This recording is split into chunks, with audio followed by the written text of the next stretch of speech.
ഇന്ന് നമ്മൾ ചെറുപയർ വെച്ചിട്ട് നല്ല ടേസ്റ്റി ആയിട്ടുള്ള ഒരു സ്നാക്കാണ് കേട്ടോ തയ്യാറാക്കുന്നത്. അപ്പോൾ ഇത് നമുക്ക് ഒരു മാസം വരെയൊക്കെ വെച്ച് കഴിക്കാൻ പറ്റും.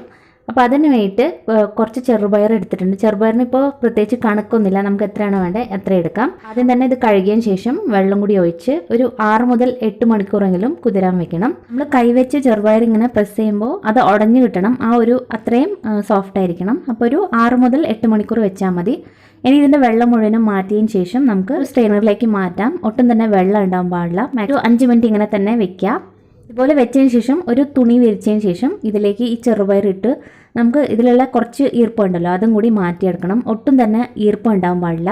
കട്ടിയുള്ള ഒരു ടവലിലേക്ക് ഇട്ടതിന് ശേഷം ഇതുപോലെ ഒന്ന് തുടച്ചെടുക്കുക. അതിന് ശേഷം ഈ ടവലിലേക്ക് തന്നെ ഒന്ന് വിരിച്ചു കൊടുത്താൽ മതി. 15 മിനിറ്റ് ഇങ്ങനെ തന്നെ വെച്ചാൽ ഇതിൻ്റെ ഈർപ്പം മുഴുവനും മാറി കിട്ടും.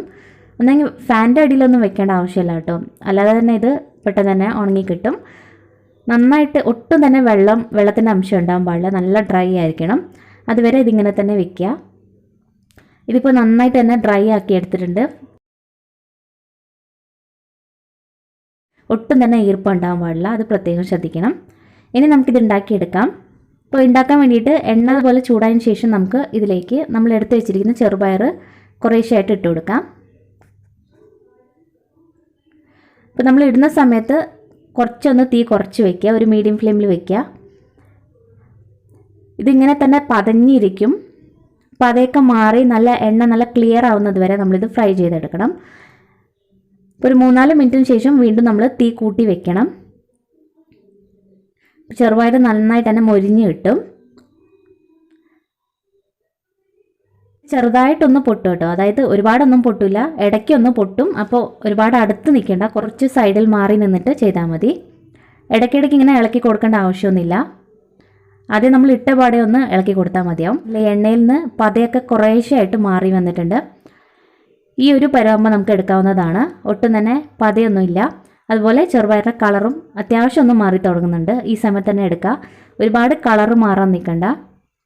പതയെല്ലാം അത്യാവശ്യം ഈ ഒരു പരുവത്തിലാവുമ്പോൾ തന്നെ നമുക്ക് എണ്ണയിൽ നിന്നും എടുക്കാവുന്നതാണ്. ഇപ്പോൾ നല്ല ക്രിസ്പി ആയിട്ടാണുള്ളത്. ബാക്കിയുള്ളതും ഇതേ രീതിയിൽ തന്നെ ഫ്രൈ ചെയ്തെടുക്കണം. എണ്ണ നല്ല ചൂടായിരിക്കണം, അത് ശ്രദ്ധിച്ചാൽ മതി. ഇടുന്ന സമയത്ത് നമ്മൾ തീ ഒന്ന് കുറച്ച് വെച്ചതിന് ശേഷം വീണ്ടും കൂട്ടി കൊടുക്കുക. അപ്പോൾ എല്ലാ ചെറുപയറും നമ്മൾ ഇതേ രീതിയിൽ തന്നെ വറുത്തെടുത്തിട്ടുണ്ട്. വറുത്തതിന് ശേഷം ഇതുപോലെ ഒരു സ്ട്രെയിനറിലേക്കാണ് മാറ്റിയിരിക്കുന്നത്. അടിയിലൊരു ടിഷ്യൂ പേപ്പറും വെച്ചിരുന്നു, പക്ഷേ ഒട്ടും തന്നെ എണ്ണയൊന്നും ഇല്ലാട്ടോ ആയിട്ടാണ് ഉള്ളത്. ഒരുപാട് എണ്ണയൊന്നും കുടിക്കില്ല ഇതിന്.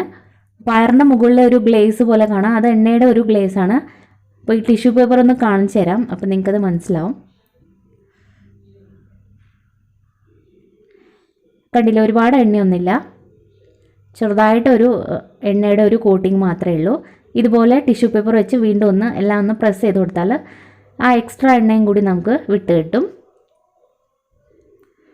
ഒട്ടും തന്നെ എണ്ണയൊന്നും കുടിക്കില്ല.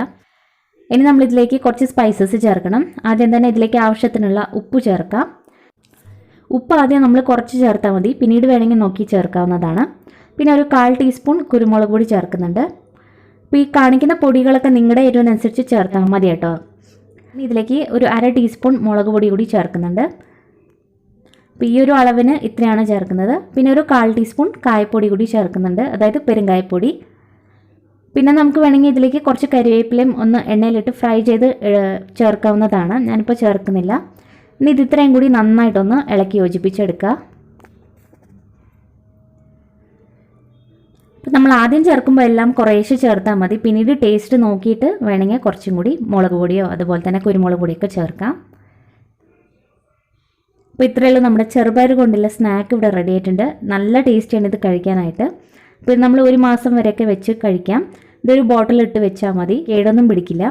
അപ്പോൾ ട്രൈ ചെയ്തിട്ട് നിങ്ങളുടെ അഭിപ്രായങ്ങളൊക്കെ അറിയിക്കുക. വീഡിയോ ഇഷ്ടപ്പെട്ടാൽ ലൈക്ക് ചെയ്യാനും സബ്സ്ക്രൈബ് ചെയ്യാനും മറക്കരുത്. താങ്ക്